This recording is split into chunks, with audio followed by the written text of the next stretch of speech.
car is finally back in the garage. Was planning on starting the work this weekend, but we got invited to another car show.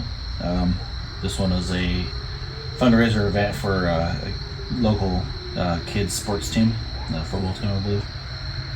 So, good cause. Ended up actually taking Best Mopar.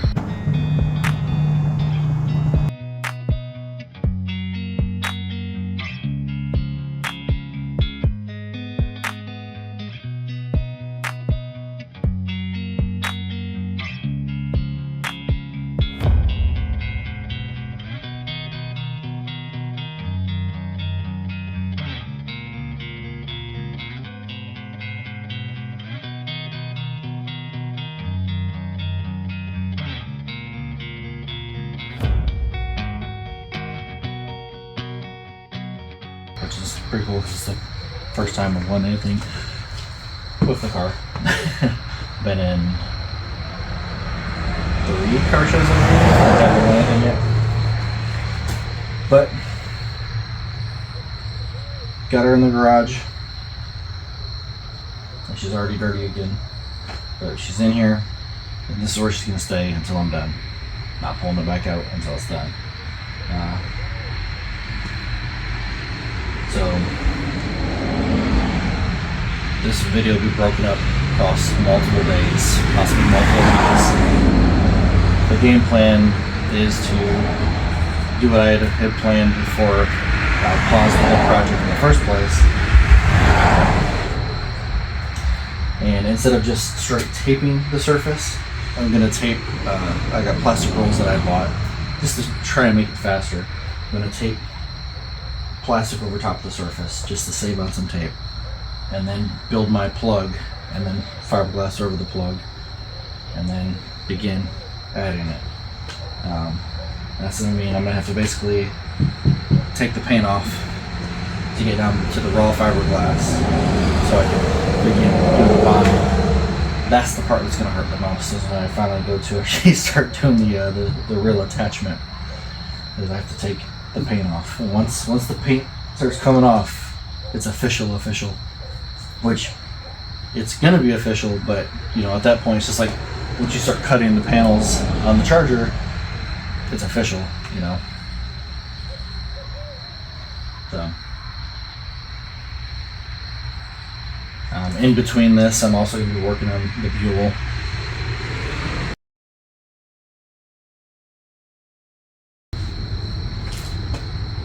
But back to the car.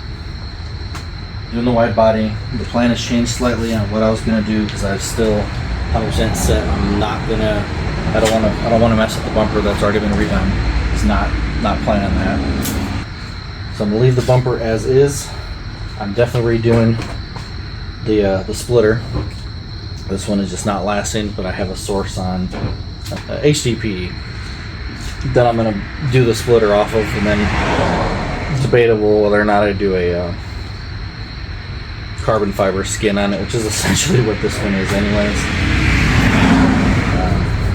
Truth be known, I'd be fine if it just being the plastic on its own. But gonna leave the bumper as is. The fender is gonna get its widened on it, and I got some aero planned that's gonna fill the gap, which I've mentioned before in previous videos. I actually showed it in one of the previous videos. I'm pretty set on doing that. Nothing quite as fun as knowing you've been talking for the last 4 minutes and not recording. Back to what I was saying. So, doing the arrow that I planned here to kind of fill that gap, the actual fender step out. And originally I was planning on padding this out too. But right now I'm thinking, because I want to do a side skirt anyways, that I'm going to incorporate another kind of piece of arrow that acts as like a kind of a scoop here. It's like an air catch.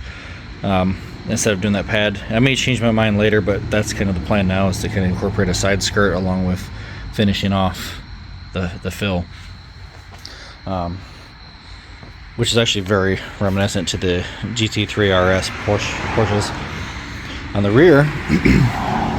So originally my game plan on this was to have this step out come out to where it needs to go, and then just taper in to my endpoints, and I was going to have a vent kind of incorporated in that slope that was going to be here to kind of catch air to throw back air to the rear brakes, because there's no air duct for cooling on the rear brakes on the Gen 3s. On the Gen 5s, there's a intake here that kind of catches it.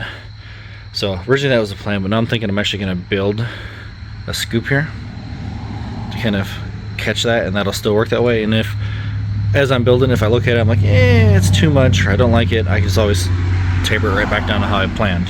So that's the rear. There's actually going to be some more stuff with the diffuser as well, but that'll be further down the line. The other thing is going to be the hood. As I said before, I'm okay with the vents, but the Gen 4 vents were better. My biggest pet peeve on this design is I see they were trying to go more with the hood than they did with the Gen 2s, but you get this nice high step up on the fender here in comparison to the hood. Like, I mean, that's a hell of a sweep up, right? But then you have this a teeny tiny little lift here. So like the Gen 4s corrected that. Like the scoop's a little bit bigger. The portion here actually stretches down more to kind of make it more aggressive. And then this is even a harder edge on the sweep up instead of just this little bubble that they did here. So I'm planning on not going Gen 4 hood, but making this hood a little more aggressive. I plan on opening this up a little bit more, lifting it up a little bit more, and bringing this all out, and then kind of getting a more pronounced ram, if you will. I don't know what you call that. Basically, more pronounced scoop section there. I gotta still play on the renders, but I was wondering when I was originally looking into it how it would look, because you have this very pronounced line on the fenders. If I carried that over along the middle here, instead of just having like a flat rise up, having an actual center seam, I'm gonna play fit in some renders and see what I think of it. Otherwise it'll just be the whole thing a little more pronounced. But like I said, can be carried across a couple of videos. I don't know how fast this is gonna go, but it's gonna go. It's gonna happen this time around. I'm not gonna keep pushing it like I was before. Don't know how much I'll get done on the rest of this video. It'll likely just be getting the cover, the covering up of the fenders done. I can begin building the plug, and then maybe even the start of the plugs. Maybe like however I decide to start doing it. I got a couple ideas. I just haven't cemented it yet. But she's gonna get started.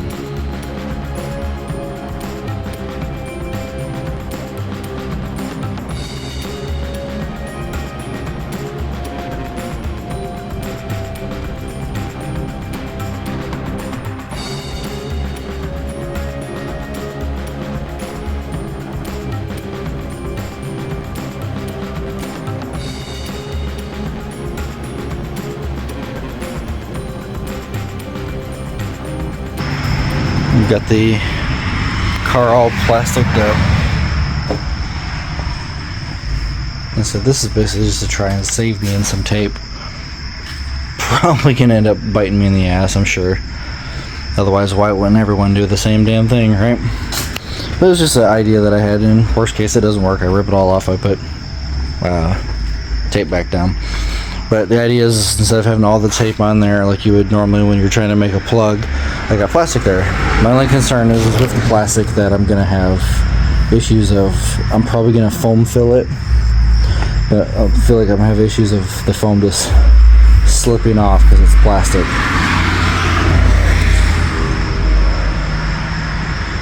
Be crazy. Hit it with some hairspray first and then do it. Yeah, so basically from here I more or less am going to build the guide that I'm going to have.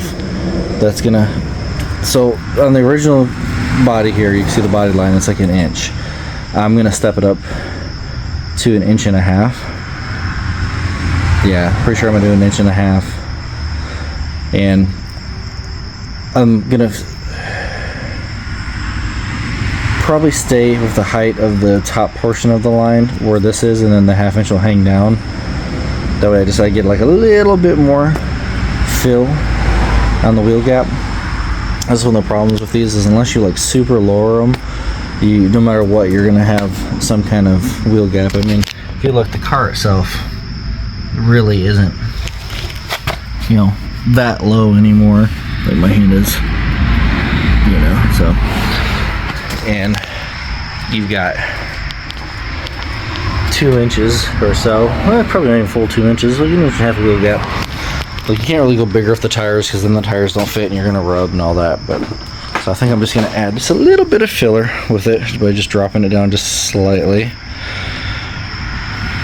And then once I get my outer rim piece made for it and tacked into place, that's when I'll begin filling. So as of right now, the plan is spray foam, but my original plan was to tape in, and once I had the tape, I have if I grab this,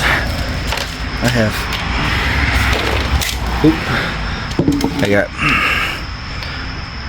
joint compound, basically sheetrock mud, that I was gonna fill over top of that. Reason being, I've actually seen another guy do this. Can't remember his name. I'll put it on the screen. But he did something similar where he taped and then did the joint compound over it, and that allowed him to essentially form the shape for the plug better, because he was able to kind of, like, that's a lot easier to sand than fiberglass is, and foam is fairly okay to sand, but when it's a general spray foam that you get, you'll have a lot of holes, air pockets, things like that comes in the foam. It's just something that it is, and if you try to sand it enough, there's a chance that you will roll chunks out of it and things like that.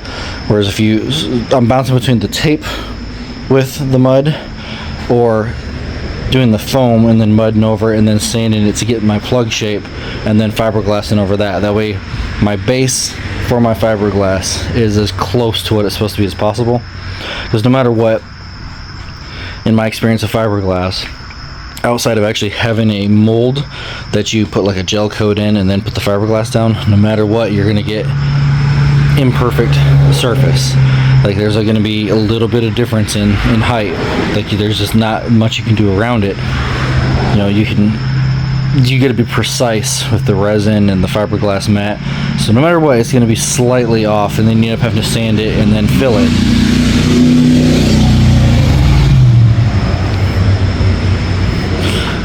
You end up having to sand it and fill it.